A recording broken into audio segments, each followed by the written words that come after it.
Lions TV, this is your post-match analysis video for yesterday's emphatic, brilliant, exciting, clinical 3-0 win against West Bromwich Albion at the Den. We needed to bounce back before the international break and we did it in absolute style, as always.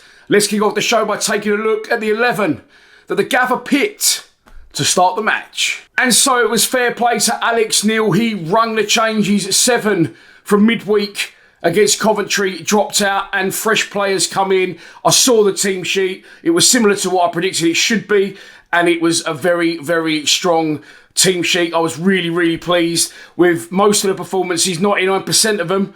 I'll let you guess who the 1% was, and a couple of others that maybe I wasn't expecting to do so well. And we're going to get into it all in this video. It was a dodgy bender in goal. Ryan Leonard right back, Cooper and Kramer, the central defence pairing. Zach Sturge was outstanding at left back. It was 3 central midfielders, I'm pretty sure it was that, with Smallbone playing slightly in advance of Luongo and Mitchell. And then it was Femi Aziz. The boy is back on one side. It was Tierno Ballo on the other, and up front as a lone striker, we saw the return of the lamppost. Josh Coburn. Across the board, start to finish, brilliant. Personal battles won, exciting, intent going forward, winning every first ball, the desire to win those balls, winning every second ball, winning every tackle, things going our way, some brilliant patterns of play and some absolutely clinical finishing. Is it bipolar? Millwall back once again? Well, I hope not. I hope we can build from this. And it does show the strength in depth that we have got. We've nearly got everyone back now. We're just waiting on Jensen. I'm not sure how far away he is, and Denor and Doty. Once them two are back, you know, we could be a real force to be reckoned with once again. And I think on reflection, over the last few games, very disappointing the Coventry game, yes, but they are on absolute fire. They've gone on tonks fucking, I know it's Sheffield Wednesday, but they've gone on bang Sheffield Wednesday 5-0 yesterday. So they are scoring lots of goals. They are a very good side in this division. And I was gutted we lost 4-0, but I did say in my post-match of that game, 13 shots on target, 13 for them. We did try and trade and go blow to blow with Coventry. It didn't work out for us due to key moments and the missing piece in the final third, which all come together yesterday. I'm going to also say that West Brom, their fans are very quiet from the start as well. It's nothing. I always give away fans credit when they come, if I can. I'm always honest and fair with that. They was very quiet from the off, the West Brom fans. They filled the top tier, granted, but really low-key for a team that are under this new manager in his first tenure as a manager. He's been a coach before, Ryan Mason, like I said in the preview. Really expecting to do big things. They got the best away form in the division currently, on up until yesterday, but records are there to be broken, and it was yesterday. I just felt they wasn't very good, but it's because we didn't allow them to play. We didn't allow them to get on the ball and do what they wanted to do. And as I said before, the first goal is crucial at the Den for us, and we got it. But also the added incentive of them starting Jeb Wallace as captain, Callum Stiles and Jason Malumbi, who did not get a fucking kick, by the way. Malumbi was taken off against our midfield. I think the game plan just went to plan. I think all the added extra incentives, like I said there, were all perfect. It all just worked and fell perfectly into place. And we got the game won very, very comfortably. I think Stephen Bender rarely threatened, thank fuck, in the game.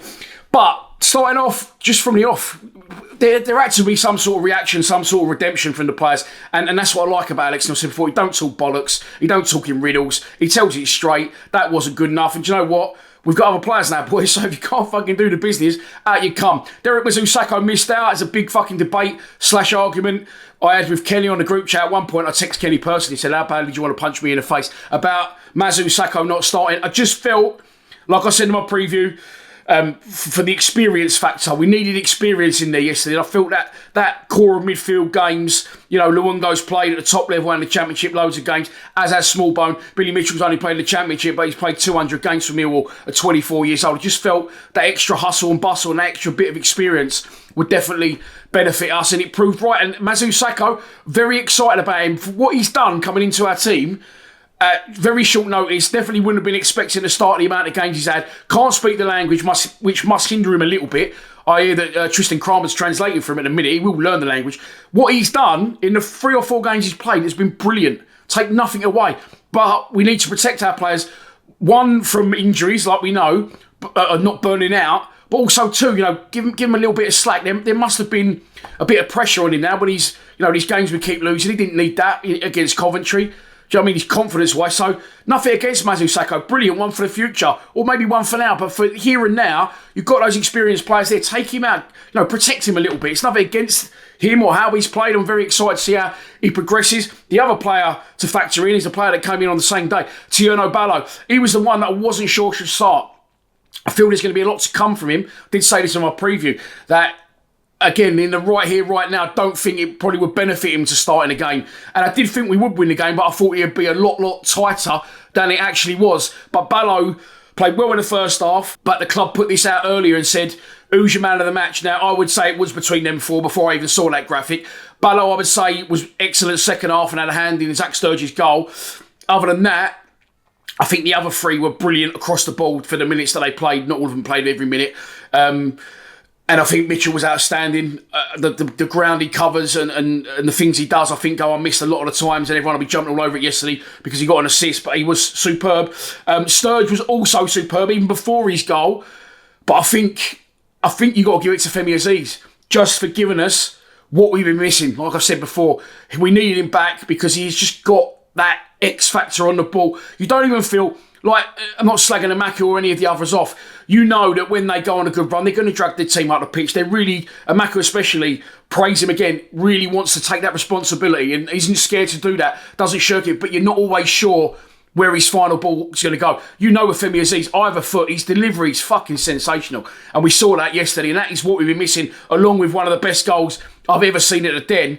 Let's get into it. There's loads to talk about, and I need to try and wrap this up pretty quick. But I will give it due coverage, because I could talk all day about it. But at the minute, my laptop is playing up, and I don't know what, I've tried everything. When I'm exporting videos, instead of, it takes about 2 hours once I've filmed it. Once I've exported it, it usually exports in about 10-15 minutes. Then you can upload it to YouTube, which takes another 10-15 minutes. At the minute, my laptop's, taking 3 hours to export like a 25-minute video. So I'm going to have to take it somewhere during the national break, and I've probably added a good half an hour to the export right there by telling you that. But that's why I need to try and wrap it up reasonably quick and not have too many breaks in play with graphics coming on the screen. But it should flow very well, like the football did. The Storm was brewing. I don't think it's probably landed around here yet. Definitely been up north, but it came early in SE16 on the pitch. From the off, we was on it, in their faces, determined and desire to get forward and get on the ball and make things happen. Brilliant patterns of play, like Kenny has said.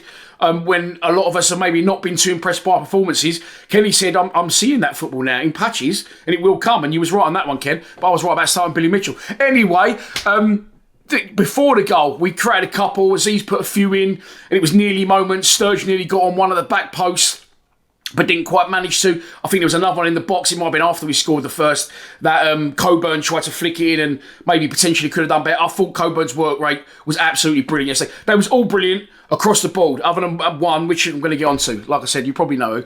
And then the goal comes. We work it wide to Aziz. It's just effortless with him. It's one touch, step over, fuck off, have that. Perfect ball in. I'll be honest, I do need to get my eyes tested anyway. I did say that. Henry said to me earlier, you're getting deafer and blinder as well, because I thought it was such a striker's finish. And by the way, on the EFL show, I don't know what Jake Cooper knew about that goal. It's a striker's finish from Coops. Make no mistake. I thought Coburn had got it in real time because he's up the other end. They both run across us. Really good finish from Coops. And like I said earlier, and I've said in previous videos, that first goal is absolutely pivotal at the Den, because if we don't get it, teams come into the game, they get the goal, they fucking sit, we can't break them down, we have no ideas. Whereas yesterday, we did everything that Coventry did well against us in midweek at the Den yesterday against West Bromwich Albion. We went in at half-time 1-0 up, and deservedly so. Jed Wallace couldn't get going. Like I said, he got dog's abuse from us. He was always good. I'm sure someone saw Jed in the street. I have seen Jed at a non-league game, actually. Said hello to him, had an handshake. He's a lovely bloke. Had a conversation with him. But when they were in that cauldron and it's all adding to the incentive, I think I know West Brom fans weren't happy when they saw that Jed Wallace was starting and captain, and I think it just played into our game plan and played into the desire. Sold out yesterday as well, by the way, in SE16. Really, really pleased about that. Very surprised, but fair play. It was sold out, a big crowd after Wednesday, and we did turn up. It was brilliant yesterday, but we need to build on that going forward now and getting ahead before I forget to say it. I love Alex Neil, total faith in him. He needs now I know it's good to have all these players, but he needs to get, in his head, I think, our best 11 if all fit.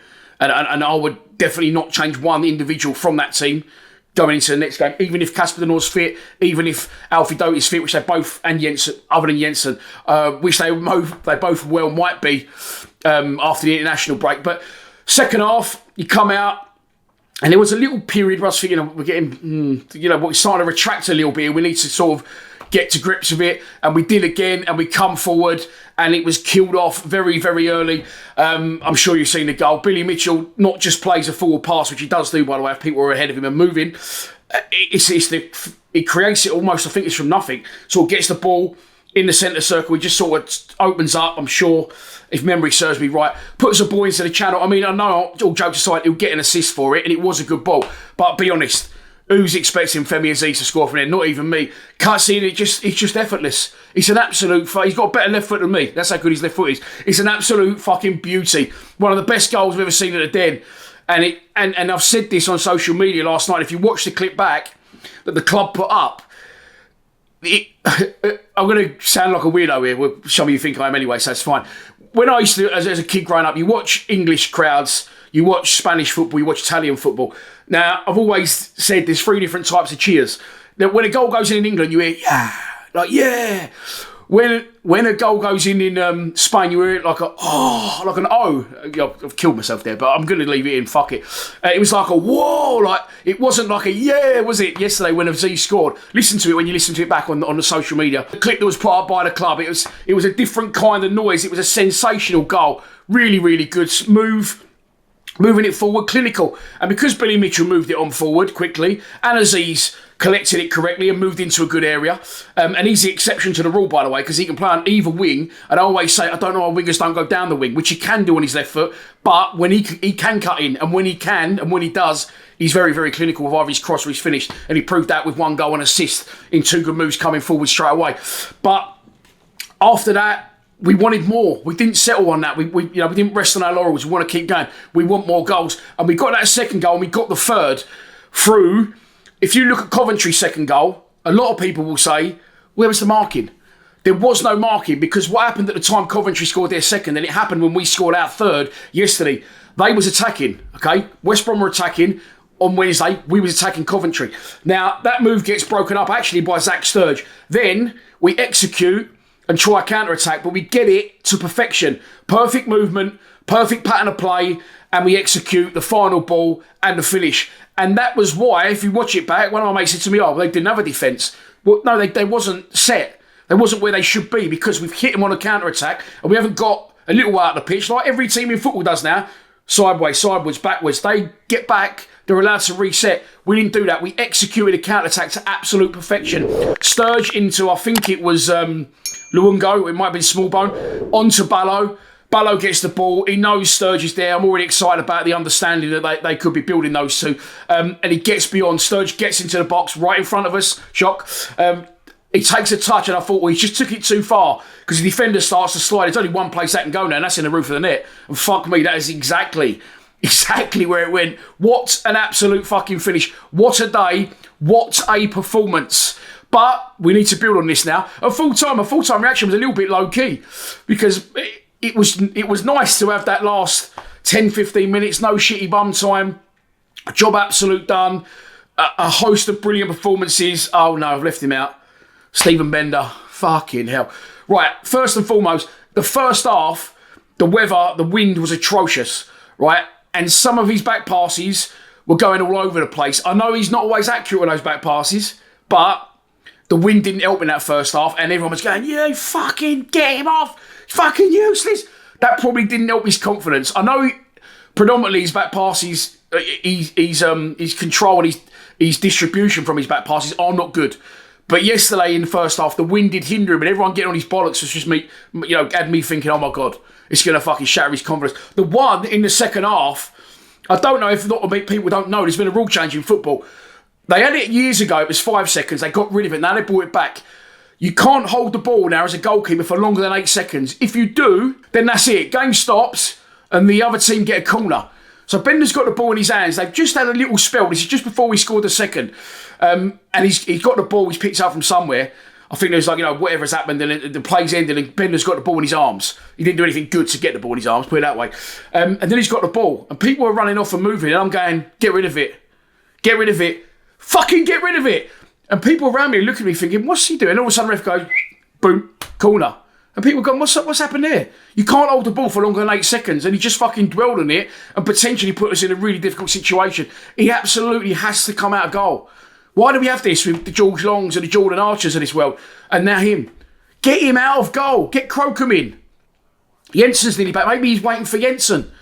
But from what I saw of Crocombe in pre-season, I liked him. And people might be saying, oh, you're overreacting a bit, mate. We won 3-0, you know. That fucking moment there could have shifted it at 1-0, and you never know what could have happened.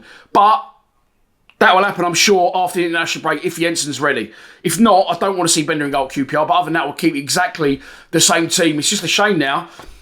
On Wednesday, probably, he's all calling for the international break now. We're probably thinking, could keep rolling in now. So I hope we do, because we need to keep our levels up. We've gone...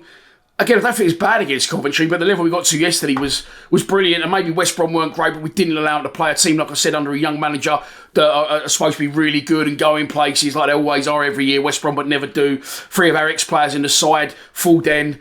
And we just fucking showed up, mate. And we absolutely tore them apart. We scored 3 really good goals, 2 outstanding goals, and 1, the best I've ever seen from Aziz. You know what? I'm actually thinking now, I'm taking credit away from Sturge's goal, but Aziz, I had to get out of the swim, I had to go for a wander. I was marching up and down around here, like up the roads, like walking around, because it was still in me. I've watched the goal about 15,000 times. Hopefully, you watch this video 15,000 times, or some of you do. Very unlikely. But look, that's your post-match analysis done. Enjoy the break. I'm going to try and get a few bits of content sorted during the break. I keep saying that. I have got some Lions Lounges lined up. I think I'm going to save them for around Christmas time now. But there you go, international break. We're 8th in the table. We're more within touching distance with most of our best players back now, and still a couple more, 2 or 3, like I said, Denor, Jensen, and there's another one, Doty, to come back. But there you go, it finishes at the Den. A brilliant day, 3-0, and a masterclass from Femi Aziz and the rest of the boys, really, if I'm honest, other than Stephen Bender. Please subscribe to Lions TV. Come on, you Lions.